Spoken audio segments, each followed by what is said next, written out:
محنت بیج ڈالنے کی، دوسری محنت اس کی ہوتی ہے پانی جاری کرنے کی، اور اس کے بعد وہ تھکتا ہے، رات دن محنت کرتا ہے۔ اس کے بعد ایک زمانہ آتا ہے کھیتی کو کاٹنے کا، تو وہ بڑے دھیان سے اپنے کھیت سے ان پودوں کو اکھاڑ دیتا ہے جو کھیتی کو بگاڑنے والے ہوتے ہیں۔ اس کے بعد پھر وہ پوری تیاری کے ساتھ اپنی فصل کو کاٹنا شروع کر دیتا ہے۔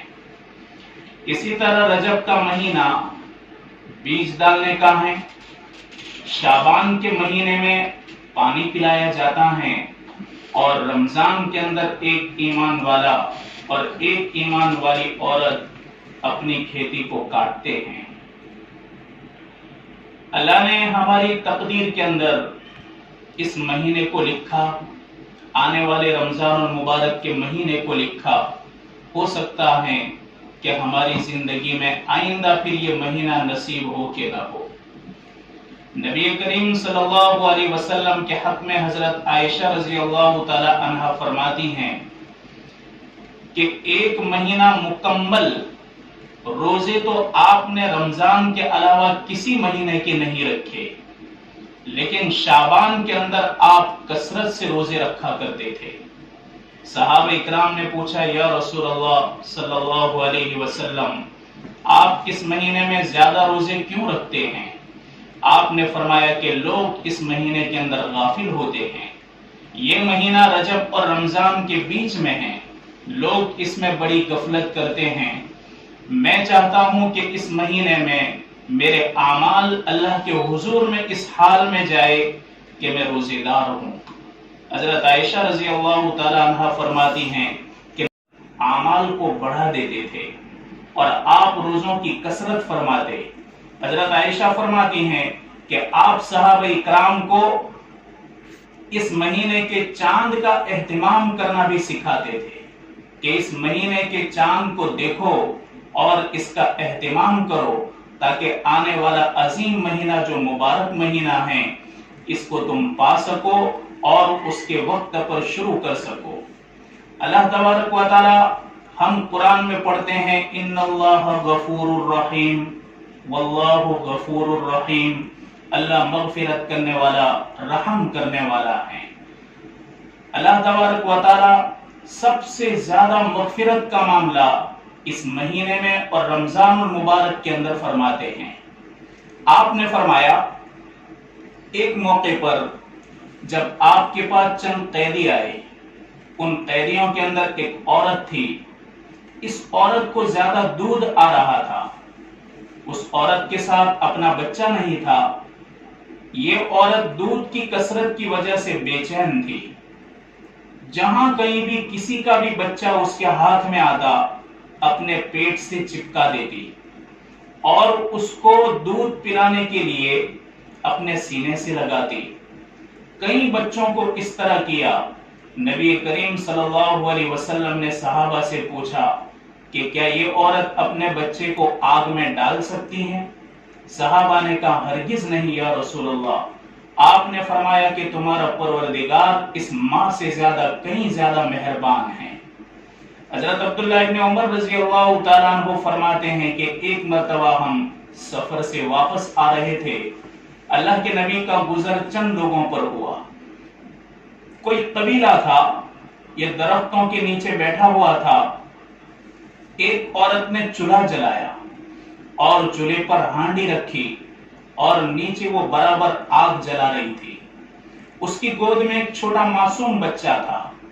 یہ عورت جب آگ بھڑکتی اپنے بچے کو اٹھا کر دور کر دیتی، اور جب آگ کا شعلہ ٹھنڈا ہو جاتا تو اپنے بچے کو اپنے گود کے اندر لے لیتی۔ کئی مرتبہ اس نے اس طرح کیا۔ یہ اٹھ کر کے نبی کریم صلی اللہ علیہ وسلم کے پاس آئی، کہنے لگی کہ کیا آپ اللہ کے رسول ہیں؟ آپ نے فرمایا کہ بے شک میں اللہ کا رسول ہوں۔ عورت نے سوال کیا کہ کیا اللہ ارحم الراحمین نہیں ہے؟ کیا اللہ غفور الرحیم نہیں ہے؟ آپ نے فرمایا کہ بے شک میرا پروردگار غفور الرحیم ہے۔ وہ عورت کہنے لگی کہ یہ میرا لڑکا ہے، یہ میرا چولہا ہے، اس چولہے کے اندر میں نے آگ کو روشن کیا اور میں جب بھی آپ کو بھڑکاتی ہوں مجھے ڈر لگتا ہے کہ میرے لڑکے کو تپش پہنچ جائے گی تو میں اپنے لڑکے کو دور کر دیتی ہوں، اس کے بعد پھر میں اپنے لڑکے کو گود میں لے لیتی ہوں۔ یا رسول اللہ صلی اللہ علیہ وسلم، میں ایک ماں ہوں، میرے دل کے اندر اس کی عظمت ہے، میرے دل کے اندر اس کی محبت ہے، میرے دل کے اندر شفقت ہے اور میرے دل کے اندر ممتا ہے۔ میں تو اپنے اس بچے کو آگ کے اندر داخل نہیں کر سکتی، نہیں ڈال سکتی، کیا اللہ اپنے بندے کو آگ میں ڈالے گا؟ اس عورت کا یہ کہنا تھا، نبی کریم صلی اللہ علیہ وسلم نے اپنا سر جھکا لیا، زارو قطار روئے، اور آپ نے کئی دیر تک اپنا سر مبارک جھکائے رکھا۔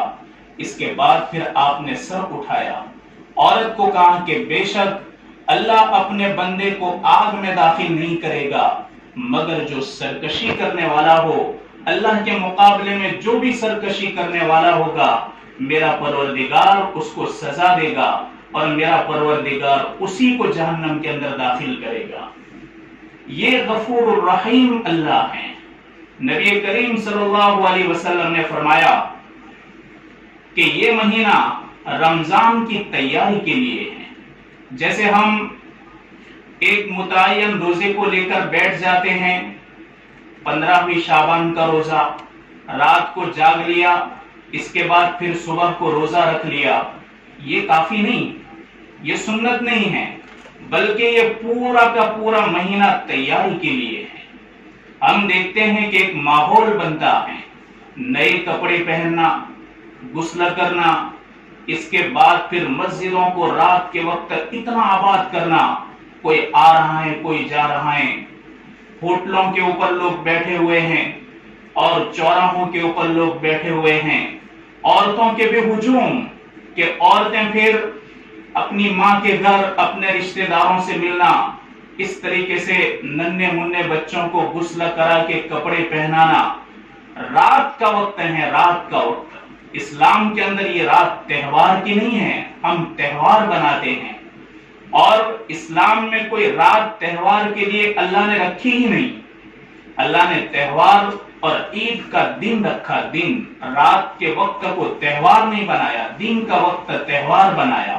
اللہ نے عید الفطر اور عید الاضحیٰ کو تہوار قرار دیا۔ میری ماں اور بہنیں، یہ کوئی سبرات عید نہیں ہے اور یہ کوئی عید کا موقع نہیں ہے جیسا کہ ہم پورا ایک ماحول کھڑا کرتے ہیں۔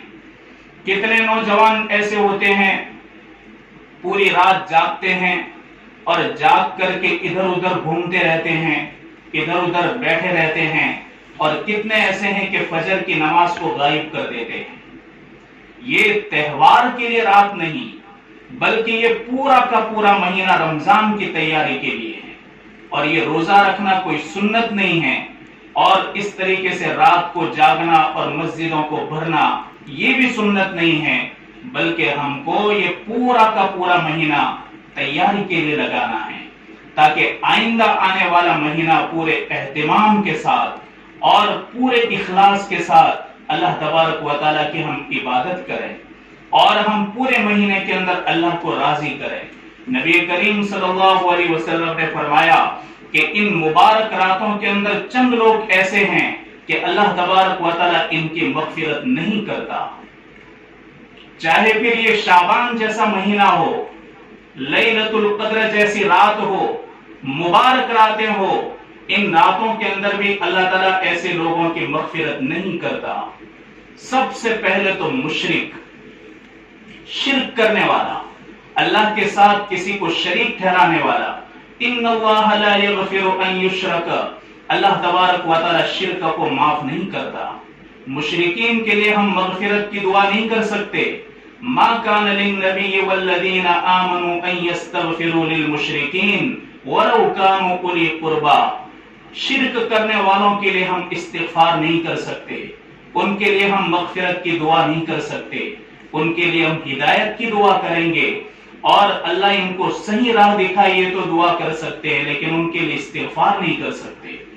مشرک ہمیشہ اپنے معبودوں سے نا امید ہوتا ہے، ایک ایمان والا اپنے خالق اور مالک سے کبھی نا امید نہیں ہوتا۔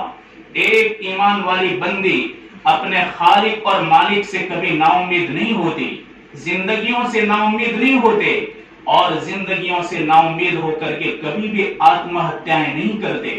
اللہ تبارک و تعالی کی عظمت ہر مومن بندے اور بندی کے دل کے اندر ہوتی ہیں۔ ہم تو اچھی بری تقدیر پر ایمان رکھتے ہیں۔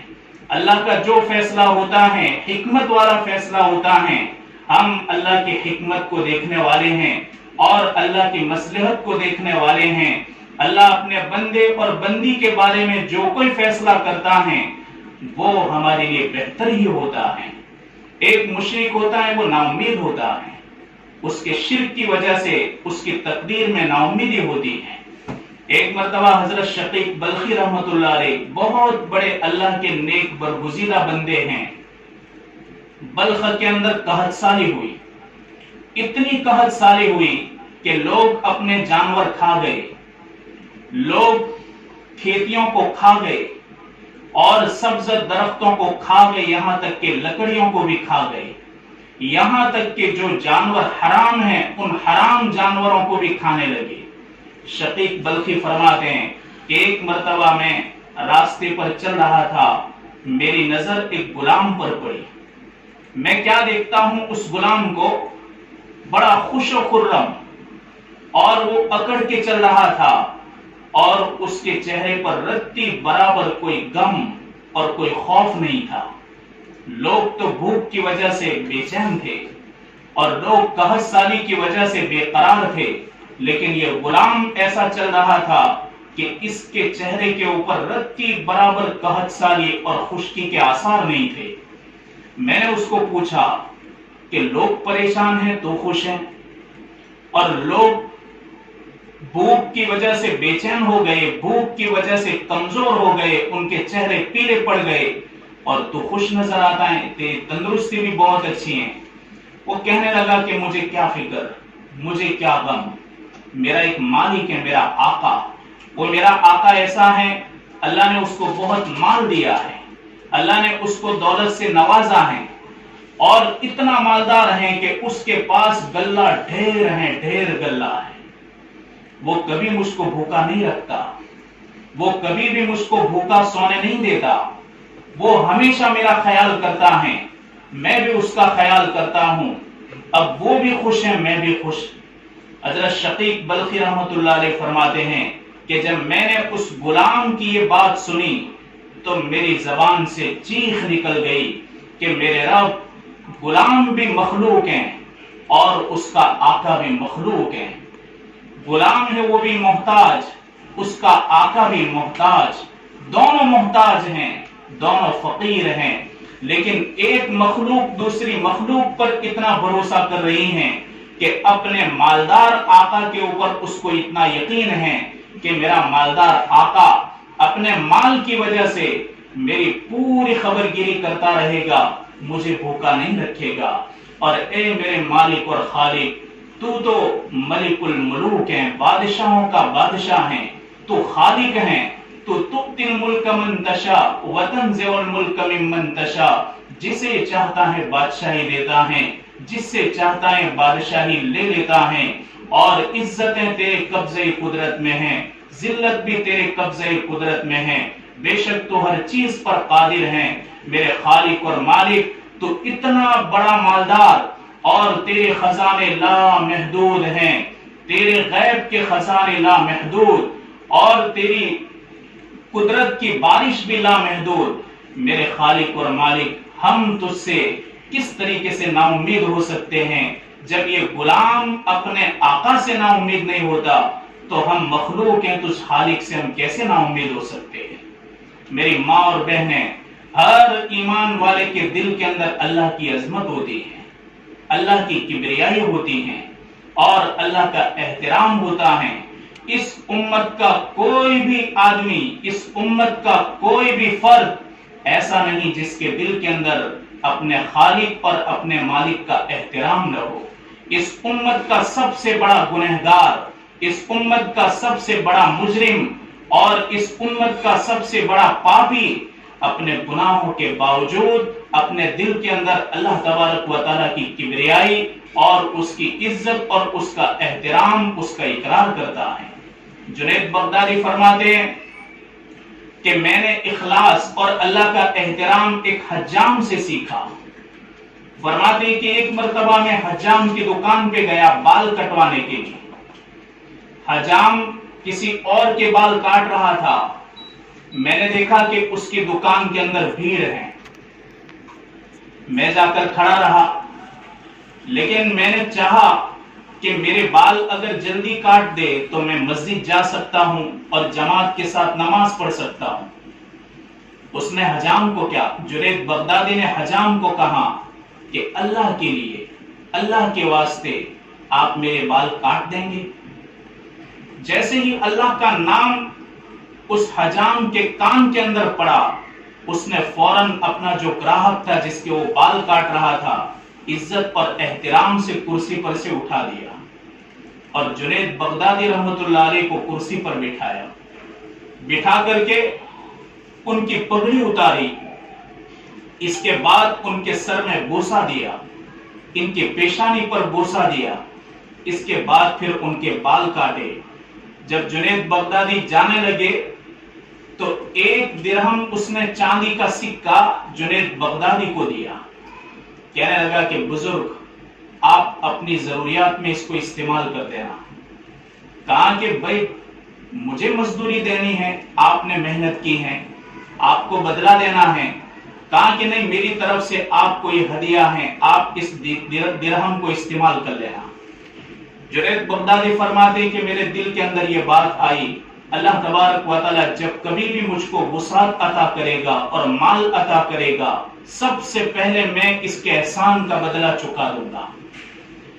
جنید فرماتے ہیں کہ اللہ نے مجھ کو موقع دیا اور مجھے مال سے نوازا، کئی اشرفیاں اور کئی درہم اللہ نے مجھ کو عطا کیے۔ میں نے ایک تھیلی بھر کر کے میں حجام کے پاس گیا، وہ اس وقت بھی بال کاٹ رہا تھا، وہ مجھے پہچان گیا۔ میں نے اس کی خدمت میں درہم پیش کیے کہ میرے بھائی تو نے میری خدمت کی تھی اور تو نے میرا احترام کیا تھا۔ میں نے اسی وقت اپنے دل کے اندر نیت کی تھی کہ اللہ جب کبھی بھی مجھ کو مال دے گا تو میں تیرے احسان کا بدلہ چکا دوں گا۔ اب میں نے نیت کی تھی، اس لیے آپ میری طرف سے اس کو قبول کر لو۔ کہنے لگا کہ جنید آپ کیا سمجھتے ہو؟ آپ نے جس وقت یہ لفظ نکالا تھا اپنی زبان سے کہ اللہ کے لیے بال کاٹو، اللہ کے لیے میرا یہ کام کر دو، میرا خالق اور میرا مالک یہ بڑی بڑی خزانوں کا مالک ہیں۔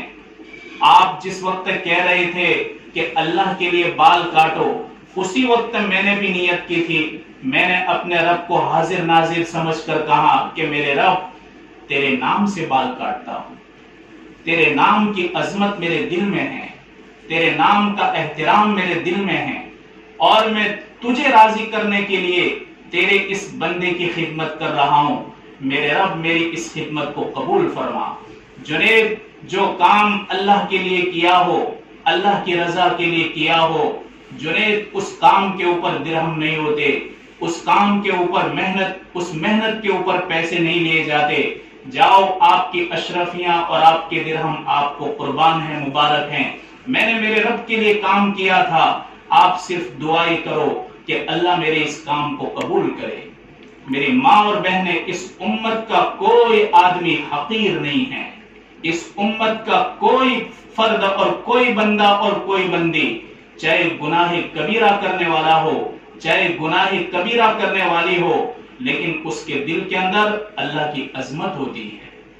تو آپ نے فرمایا کہ مشرک کی مغفرت نہیں ہوتی، آؤ شرک سے توبہ کر لے، شرک سے باز آ جائے اور اللہ کی توحید پر ایمان لے آئے تو اللہ تبارک و تعالی بڑے سے بڑے مشرک کو بھی معاف کرے گا اگر وہ توبہ کر لے۔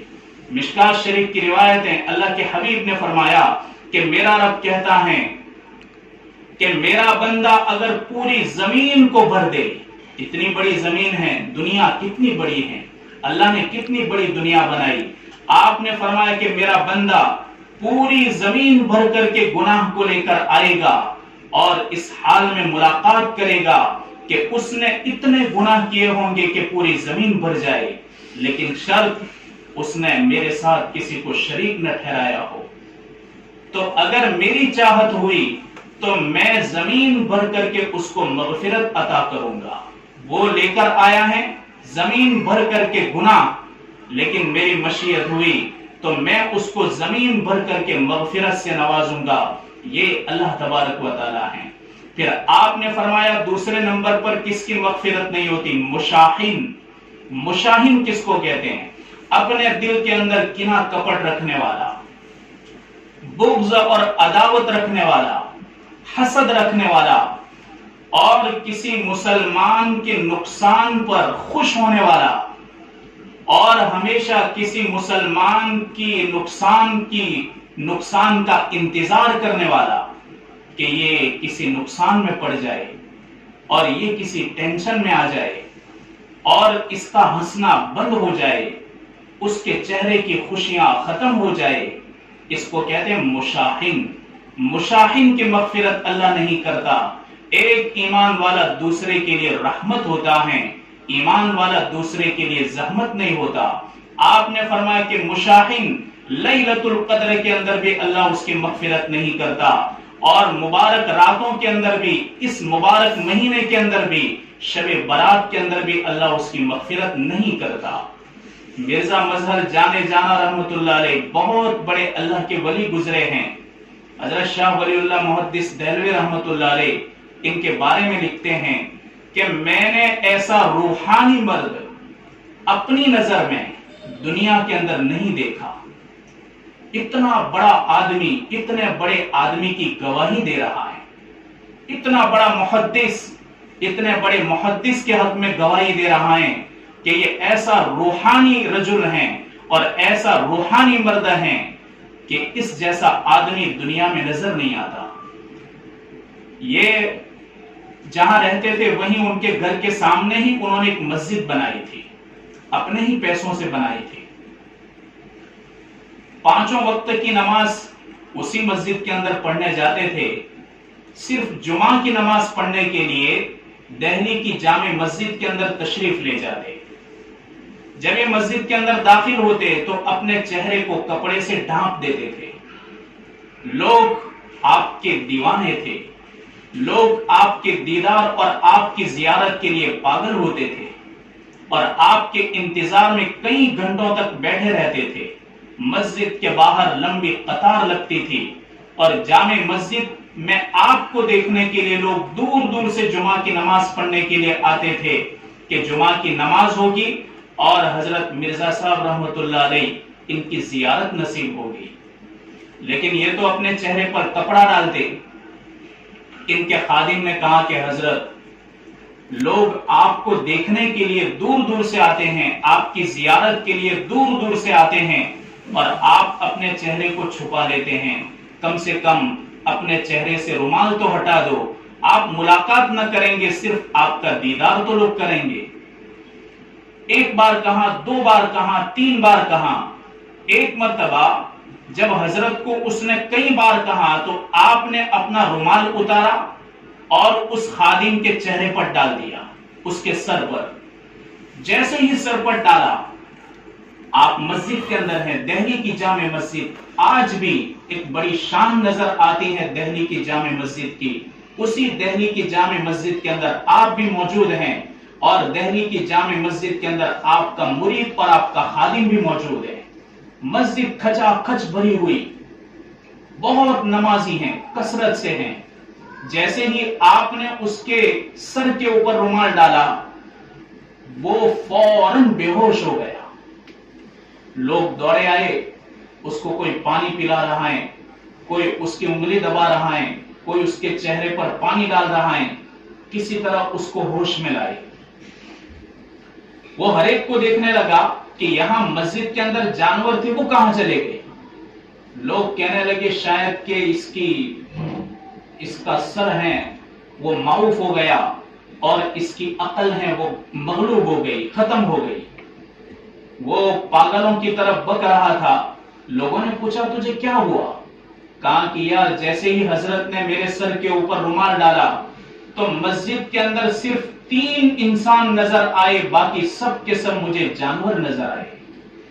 کوئی بھینس ہیں، کوئی بلی ہیں، کوئی کتا ہیں، کوئی درندہ ہیں، کوئی شیر ہیں. جن قسم کے اعمال ہوتے ہیں اور جن قسم کی خصلتیں ہوتی ہیں درندوں کے اندر، ظلم، حرص، لالچ، تکبر، جس قسم کی خصلتیں جانوروں کے اندر ہوتی ہیں اور وہ خصلتیں پھر انسان اختیار کرتے ہیں تو وہ اسی شکل کے اندر نظر آتے ہیں. وہ کہنے لگا کہ جس وقت آپ کا رومال میرے سر پر پڑا تو میں کیا دیکھتا ہوں کہ مسجد کے اندر صرف 2-4 انسان ہیں، باقی پوری مسجد جانوروں سے بھری ہوئی تھی. حضرت سے پوچھا گیا کہ حضرت یہ تو آپ کا خادم کچھ عجیب ہی کہہ رہا ہے. حضرت کہنے لگے کہ بس اب خاموش ہو جاؤ.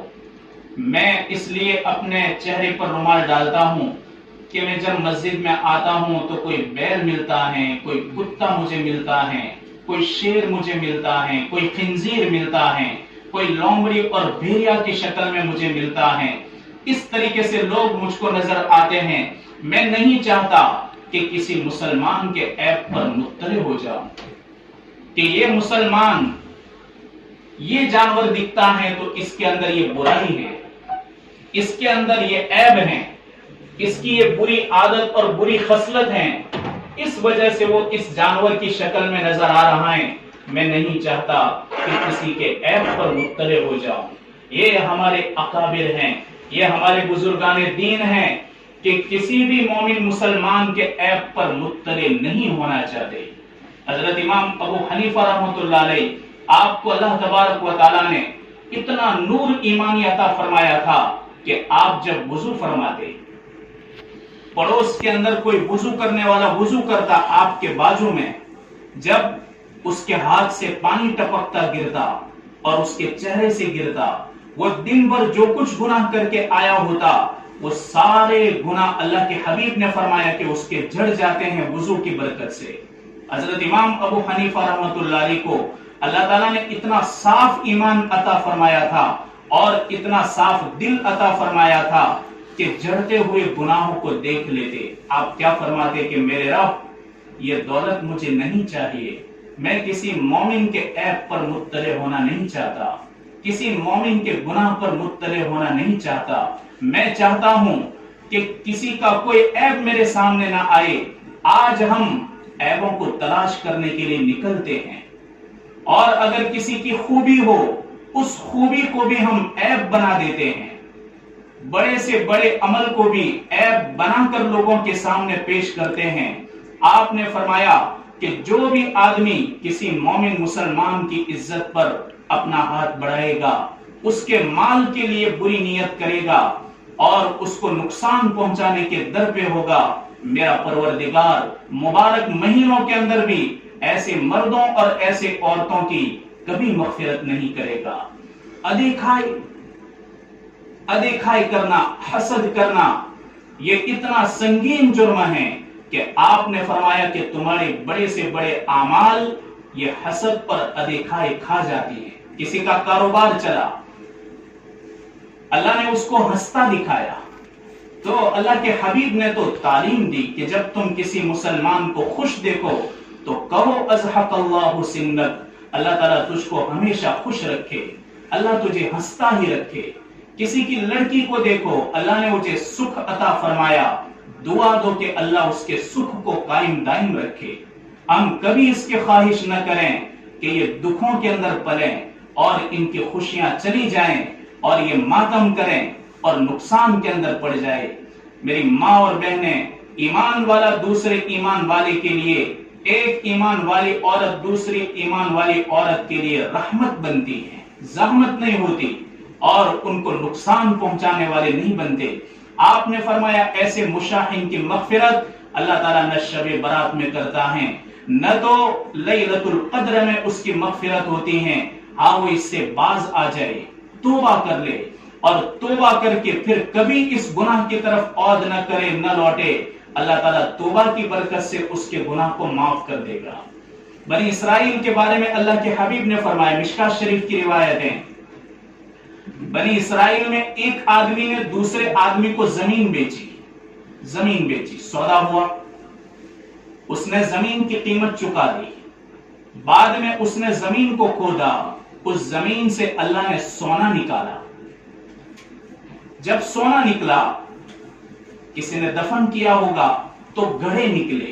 آپ نے فرمایا، اللہ کے حبیب نے فرمایا، زمین خریدنے والا اس بیچنے والے کے پاس گیا، کہنے لگا کہ میرے بھائی، میں نے آپ کے پاس سے زمین خریدی، آپ کے پاس سے میں نے سونا نہیں خریدا، میں نے تم کو زمین کی قیمت چکائی ہے، سونے کی قیمت نہیں چکائی، اس لیے آپ ایک کام کرو، میں نے زمین کا سودا کیا ہے، سونے کا نہیں کیا، تو آپ میری زمین سے جتنا بھی سونا نکلا ہے وہ سب لے لو۔ وہ بیچنے والا کہنے لگا، خدا پاک کی قسم، میں نے آپ کو زمین اور زمین کے اندر جو کچھ ہو، جو کچھ نکلے آپ کی تقدیر ہو، اور جو نکلے اللہ کی تقدیر اور مشیت جو ہو، میں سب کچھ اسی قیمت پر میں نے تم کو بیچا ہے، یہ بھی نہیں لے رہا، وہ بھی نہیں لے رہا۔ آج ساری لڑائیاں صرف اور صرف لینے کی ہو رہی ہیں، دینے کی لڑائی کبھی نہیں ہوتی۔ کہ ہماری لڑائی یہ ہے کہ یہ نہیں لے رہا، ہماری لڑائی یہ ہے کہ ہم کو نہیں دے رہا۔ ساری لڑائیاں لینے کی ہو رہی ہیں، کہیں پر بھی کوئی لڑائی دینے کی نہیں ہو رہی۔ بیچنے والا کہتا ہے، میں نے تم کو بیچی ہے یہ زمین اور زمین کے اندر جو کچھ ہو۔ خریدنے والا کہتا ہے کہ میں نے تم سے زمین خریدی ہے، میں نے تم سے سونا نہیں خریدا۔ ان دونوں کا مقدمہ گیا قاضی کے پاس، جج کے پاس۔ شرح فرماتے ہیں، حدیث کی شرح لکھنے والے اکابرین بزرگان دین فرماتے ہیں کہ یہ مقدمہ حضرت داؤد علیہ السلام کی عدالت میں گیا، دونوں کا۔ آپ نے دونوں سے پوچھا کہ بھئی تمہاری اولاد ہیں؟ ایک نے کہا میرا لڑکا ہے، ایک نے کہا میری لڑکی ہے۔ آپ نے فرمایا، یہ جتنا سونا نکلا ہے، لڑکا اور لڑکی، تم دونوں ان کا نکاح کر دو۔ نکاح کرنے کے بعد یہ ساری کی ساری دولت جو سونا نکلا ان دونوں کو دے دو۔ دونوں راضی ہو گئے، لڑکا اور لڑکی بھی راضی ہو گئے، اور دونوں نے نکاح کر دیا۔ اس کے بعد یہ جتنی بھی دولت نکلی ان دونوں کو دے دی۔ حضرت داؤد علیہ السلام نے فیصلہ کیا، میری ماں اور بہنیں، ایمان والا جب سچا اور پکا ایمان والا بنتا ہے تو اپنے مومن بھائی کے لیے رحمت بن جاتا ہے۔ ایک مومن عورت صحیح معنی میں مومن عورت بنتی ہے اپنی بہن کے لیے اور اپنی پڑوسن کے لیے اور اپنے رشتہ داروں کے لیے، ہر ایک عورت کے لیے وہ رحمت بنتی ہے۔ لیکن جب ایمان دھندلا ہوتا ہے اور دنیا کی محبت غالب آتی ہے، چیزوں کی محبت غالب آتی ہیں، تو میری ماں اور بہنیں، ایک مسلمان دوسرے کے لیے زحمت بن جاتا ہے۔ تو آپ نے فرمایا، ایک تو مشرک کی مغفرت نہیں ہوتی، ایک مشاہین کی نہیں ہوتی۔ تیسرے نمبر پر مدمن خمر، شراب کا عادی، شراب پینے والا، شراب کو نہ چھوڑے، اللہ تعالیٰ اس کو جنت کی نہروں سے محروم کر دے گا۔ اللہ نے بڑی عمدہ اور بڑی پیاری شراب بنائی جنت کے اندر کہ جنتی اس کو پیئیں گے تو پی کر کے جب وہ اپنے پیالے کو رکھیں گے، اللہ ان کے حسن کو بڑھا دے گا، ان کی خوبصورتی کو بڑھا دے گا۔ اللہ ان کو بہترین پیالوں کے اندر بھر کر کے، کبھی تو جنتی لڑکوں کے ہاتھ سے، کبھی فرشتوں کے ہاتھ سے، اور کبھی اپنے خود کے ہاتھ سے اللہ ان کو شراب پلائے گا۔ یہاں جس نے شراب پی، حرام کام کیا، تو اللہ تبارک و تعالیٰ اس کو جنت کی نعمتوں سے محروم کرے گا۔ اگر وہ توبہ کر لے تو ایسے مدمن و خمرن، شراب کے عادی کی مغفرت کرے گا، اگر وہ باز آ جائیں اور توبہ کر لیں۔ نمبر 4، آپ نے فرمایا مسبل و ازار، تکبر کے ساتھ اپنی ازار کو، اپنی پینٹ کو، اپنی لنگی کو ٹخنوں کے نیچے تک لٹکانے والا، تکبر کے ساتھ، اللہ اس کی بھی مغفرت نہیں کرتا۔ ایک مرتبہ اللہ کے حبیب رو رہے تھے، زار و قطار رو رہے تھے۔ حضرت عمر رضی اللہ تعالی عنہ تشریف لائے. آپ نے دیکھا کہ میرا نبی زارو قطار رو رہا ہے. آپ کی آنکھوں سے بہنے والے آنسو دیکھ کر کے حضرت عمر جیسا پہاڑی آدمی بھی رونے لگا. کہنے لگے حضرت عمر یا رسول اللہ صلی اللہ علیہ وسلم آپ کس بات پر رو رہے ہیں؟ آپ نے فرمایا کہ عمر ابھی میرے پاس جبرائیل آئے تھے. جبرائیل نے آ کر مجھے بتایا کہ جو بندہ کلمہ طیبہ پڑھے اور کلمہ طیبہ پڑھتے پڑھتے پڑھتے اس کے بال سفید ہو جائے اور وہ بڑھاپے تک پہنچ جائے، بوڑھا ہو جائے، اللہ تبارک و تعالیٰ فرماتے ہیں کہ مجھے شرم آتی ہے کہ میں ایسے بوڑھے کو سزا دوں کہ جو کلمہ پڑھتے پڑھتے اسلام کی حالت میں بوڑھا ہو گیا. لیکن عمر کیا کہوں، اگلی سن، میرا پروردگار تو شرماتا ہے کسی بوڑھے کو سزا دینے میں، لیکن بوڑھے نہیں شرماتے کہ وہ کھلم کھلا میرے رب کی نافرمانی کریں اور نمازوں کو ضائع کر دیں. اذان ہوتی ہو لیکن ان کے قدم مسجد کی طرف نہ بڑھیں، اور روزے رکھ سکتے ہو لیکن اس کے باوجود روزے نہ رکھیں. ایسے بوڑھوں کو میرے رب کی نافرمانی کرتے شرم نہیں آتی، جبکہ میرا پروردگار کہتا ہے کہ مجھے ان کو سزا دینے میں شرم آتی ہے. ایک بوڑھا جب انتقال ہو رہا تھا، اللہ کے حبیب نے فرمایا، مشکات شریف کی روایت ہے، اس نے مرتے وقت اپنے لڑکوں کو بلا کر کے کہا کہ میرے بیٹو میں تو جا رہا ہوں، اب تم ایک کام کرو، جب میرا انتقال ہو جائے تو میری لاش کو جلا دینا، جلا کر اس کے دو حصے کرنا، ایک راکھ کا حصہ تو جنگل میں اڑا دینا اور ایک راکھ کا حصہ سمندر میں بہا دینا. لڑکوں نے کہا ابا جان کیوں؟ کہا بس میں نے تم کو کہا نے جو کہا وہ کر لو. اس کا انتقال ہوا، لڑکوں نے اس کو جلایا، راکھ بن گئی، تو راکھ کے دو ٹکڑے کیے، ایک جنگل کے اندر اڑا دیا، ایک سمندر کے اندر ڈال دیا پانی میں. اللہ کے حضور جب اس کی پیشی ہوئی، کہا کہ میرے بندے تو نے ایسا کیوں کروایا، تو نے دفن ہونا پسند کیوں نہیں کیا؟ وہ کہنے لگا کہ میرے رب آپ سے مجھے بہت ڈر لگتا تھا، میں نے کہا کہ لاؤ نے اس طرح اپنے وجود کو ختم کر دوں، شاید میں قیامت کے دن جب اللہ تعالیٰ مجھ کو دوبارہ زندہ کرے تو شاید میں زندہ نہ ہو سکوں. یہ صرف آپ کے ڈر سے میں نے کروایا تھا.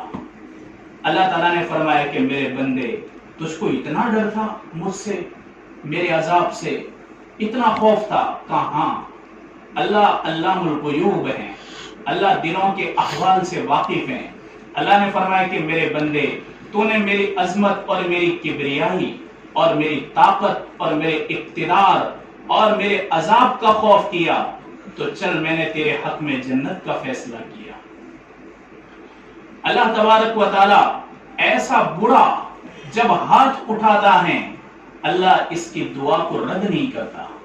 پھر آپ نے فرمایا کہ قاتل کی مغفرت اللہ نہیں کرتا، قتل کرنے والا، کسی کی جان ختم کرنے والا، لو ان اہل السماوات والارض، اگر آسمان والے اور زمین والے کسی ایک آدمی کے مرڈر کے لیے جمع ہو جائے اور سب مل کر کے، پوری دنیا مل کر کے ایک آدمی کو قتل کر دے. ارے پوری دنیا میں کتنے لوگ ہیں؟ 7 ارب لوگ ہیں، ابھی 700 کروڑ لوگ ہیں. وہ ایک ایک تپلی ماریں گے وہ مر جائے گا اتنے لوگوں کی. تو اگر آسمان والے اور زمین والے سب مل کر کے ایک آدمی کو ناحق قتل کر دیا، اللہ فرماتے ہیں کہ میں ان تمام کو ایک کی وجہ سے جہنم میں ڈال دوں گا، ولا ابالی، اور مجھے کوئی پرواہ نہیں کہ ایک کی وجہ سے میں نے سب انسانوں کو جہنم میں ڈال دیا. اللہ کے حبیب نے فرمایا قاتل کی مغفرت اللہ نہیں کرتا مبارک راتوں میں، مبارک گھڑیوں کے اندر. پھر آپ نے فرمایا قاطع الرحم، جو رشتے ناتوں کو توڑتا ہو اور رشتے داروں کے ساتھ بدترین سلوک کرتا ہو، اللہ تبارک و تعالی ان مبارک گھڑیوں کے اندر اس کی بھی مغفرت نہیں فرماتا. تو یہ ہوئے 6، 8 لوگ ہیں. پھر 2 آپ نے فرمایا عاق الوالدین، ماں باپ کی نافرمانی کرنے والا، ماں باپ کے احترام اور ان کی عظمت کو ختم کرنے والا. اللہ ان کی بھی توبہ قبول نہیں کرتا، اور اخیر میں زنا کرنے والا مرد اور زنا کرنے والی عورت یہ زمین کو گندا کرتے ہیں، اللہ تبارک و تعالیٰ ان کی بھی مغفرت نہیں کرتا۔ اگر یہ اپنے گناہوں سے باز آ جائیں، سچی پکی توبہ کر لیں اور آئندہ نہ کرنے کا عزم کریں، اللہ تبارک و تعالیٰ ان کی توبہ قبول فرمائے گا اور اللہ تبارک و تعالیٰ ان کی مغفرت کرے گا۔ میری ماں اور بہنیں، ہماری بچیوں، جوان بیٹیوں اور ہماری تندرست بیٹیاں ہوتی ہیں، لیکن کبھی ایسا بھی ہوتا ہے کہ وہ روزے نہیں رکھتی، بڑا دکھ ہوتا ہے۔ کتنی ایسی جوان بیٹیاں ہیں کہ جو اتنا قرآن پڑھتی ہیں، اتنا قرآن پڑھتی ہیں کہ پورے مہینے کے اندر، رمضان کے مہینے کے اندر کئی قرآن مکمل کر لیتی ہے، اور کئی جوان بیٹیاں ہیں اس مہینے میں کثرت سے روزے رکھتی ہیں، 10 روزے ہوتے ہیں ان کے، اور کئی جوان بیٹیاں ہیں وہ 13، 14 اور 15 کو روزہ رکھتی ہیں اہتمام کے ساتھ۔ اور کبھی دیکھتے ہیں کہ کچھ جوان بیٹیاں ہیں، انہیں پتہ ہی نہیں کہ روزہ کی عظمت کیا ہے۔ اللہ نے اس مہینے کو کتنی بزرگی عطا فرمائی ہے۔ اگر اس مہینے کی عظمت ہمارے دل کے اندر ہوگی، ہم بڑے اہتمام کے ساتھ آئندہ آنے والے مہینے کی ہم اس کا استقبال کریں گے اور اس کا احترام کریں گے۔ اللہ تعالیٰ نے عورت کا دل بڑا نرم بنایا ہے، بڑا نرم بنایا ہے۔ علامہ دمیری رحمۃ اللہ علیہ فرماتے ہیں کہ ایک باپ اپنی بیٹی کو لے کر کے سمندر کے کنارے پر گیا مچھلی کا شکار کرنے کے لیے۔ وہ اپنا گیل ڈالتا، ایک مچھلی آتی، پکڑ میں آتی، وہ کھینچتا، مچھلی پکڑ کے اپنی بیٹی کو دیتا۔ بیٹی کیا کرتی؟ تھیلے کے اندر ڈالنے کے بجائے وہ آہستہ سے چپکے سے سمندر میں ڈال دیتی۔ اب یہ بیچارہ محنت کر رہا ہے، گن بھی رہا ہے کہ یہ 1 ہوئی، 2 ہوئی، 3 ہوئی، وہ ڈال بھی رہا ہے، کھینچ بھی رہا ہے، لیکن جتنی مرتبہ اپنی گیل ڈال کر کے مچھلیوں کا شکار کرتا ہے، بیٹی اس مچھلی کو لے کر کے پھر سے دریا میں ڈال دیتی۔ باپ کو لگا کہ اب میرا تھیلا بھر چکا ہوگا، وہ پوچھنے لگا کہ بیٹا تھیلا بھر گیا؟ کہا ابا جان تھیلا تو نہیں بھرا ہے، خالی کا خالی۔ پوچھا کہ کیوں؟ میں نے اتنی مچھلیاں پکڑ کے دی۔ کہا کہ ابا جان میں نے ہر مچھلی کو پھر سے واپس سمندر کے اندر لوٹا دیا۔ پوچھا کہ بیٹا تو اپنے باپ کی محنت کو دیکھ رہی ہیں، اتنی سخت دھوپ کے اندر میں محنت کر رہا ہوں، اتنی سخت دھوپ کے اندر میں تمہاری فکر کر رہا ہوں، اور میں تمہارے پیٹ کے لیے ان مچھلیوں کا شکار کر رہا ہوں، اور تم نے میری محنت کو ضائع کر دیا، برباد کر دیا۔ لڑکی کہنے لگی ابا جان آپ ہی تو ہیں، تو کل آپ نے مجھے بتایا تھا، میری ماں کو بتایا تھا، میرے بھائی کو بتایا تھا، جب آپ اللہ کا ذکر کر رہے تھے اور اللہ کے ذکر کے فضائل بیان کر رہے تھے، اور مخلوق جو اللہ کا ذکر کرتی ہیں آپ اس کو بیان کر رہے تھے، آپ نے فرمایا تھا کہ اللہ کے حبیب نے فرمایا کہ جال کے اندر وہی مچھلی شکار ہو جاتی ہیں جو اللہ کے ذکر سے غافل ہوتی ہیں، گیل کے اندر وہی مچھلی آ جاتی ہیں جو اللہ کے ذکر سے غافل ہوتی ہیں۔ یہ غفلت کی وجہ سے وہ کسی شکاری کے شکار میں آ جاتی ہیں۔ تو بھلا آپ نے جب یہ کہا تو میرے ابا جان آپ گیل کے اندر جو مچھلی پکڑتے تھے تو مجھے لگتا تھا کہ میرے ابا نے مجھے کل بتایا تھا کہ مچھلی وہی شکار ہوتی ہیں جو اللہ کے ذکر سے غافل ہو۔ پتا چلا کہ آپ نے جتنی مچھلیاں شکار کر کے مجھ کو دی، ساری ہی کی ساری مچھلیاں اللہ کے ذکر سے غافل رہی، تو میں کیوں بھلا ایسی مچھلی کو کھاؤں جو اللہ کے ذکر سے غافل ہو؟ تو میں نے نہیں کھائی۔ میری ماں اور بہنیں، ایک زمانے کے اندر ہماری جوان بیٹیوں کے اندر یہ تقویٰ ہوتا تھا، ہماری جوان بیٹیوں کے اندر یہ اللہ کا احترام تھا اور اللہ کی عظمت تھی، اور اللہ تبارک و تعالیٰ نے ان کے دلوں کے اندر اپنی محبت کوٹ کوٹ کر بھر دی تھی۔ تو آپ نے فرمایا کہ 8 قسم کے لوگ ہیں، ان کی مغفرت اللہ تبارک و تعالیٰ نہیں فرماتے۔ میری ماں اور بہنیں، ہم اپنے گناہوں پر ندامت کے آنسو بہائے۔ آپ نے فرمایا کہ دو آنکھ اللہ کو بڑی پیاری ہیں، ایک وہ آنکھ جو اللہ کے خوف سے رونے والی ہو، ایک وہ آنکھ جو اللہ کے راستے میں جاگنے والی ہو. یہ دو آنکھیں اللہ کو بڑی پیاری ہیں. آپ نے فرمایا کہ دو قطرے میرے رب کو بہت پیارے ہیں. ایک تو وہ قطرہ کہ جو اللہ کے ڈر سے، اللہ کی خشیت سے آنکھ سے بہتا ہو، اور ایک خون کا قطرہ جو اللہ کے راستے میں بہتا ہو. یہ دو قطرے اللہ کو بڑے پیارے ہیں اور دو آنکھیں اللہ کو بڑی پیاری ہیں. ہم روئیں، استغفار کریں، اوقات کو ضائع نہ کریں اور اس رات کو خاص تماشا نہ بنائیں. جو ہمارے نبی نے پورے مہینے کی فضیلت بیان فرمائی ہے، پورے مہینے کی، اس کو ہم تہوار کی شکل نہ دیں. اور خاص کر کے اپنے جوان بیٹوں کو اگر یہ ایسا ہی کرنا ہے، بہتر تو یہ ہے کہ عشاء کی نماز جماعت کے ساتھ پڑھیں اور فجر کی نماز جماعت کے ساتھ پڑھیں. ان دو نمازوں کو جماعت کے ساتھ پڑھ لیں گے، اللہ تعالیٰ رات جاگنے کا ثواب دے دے گا.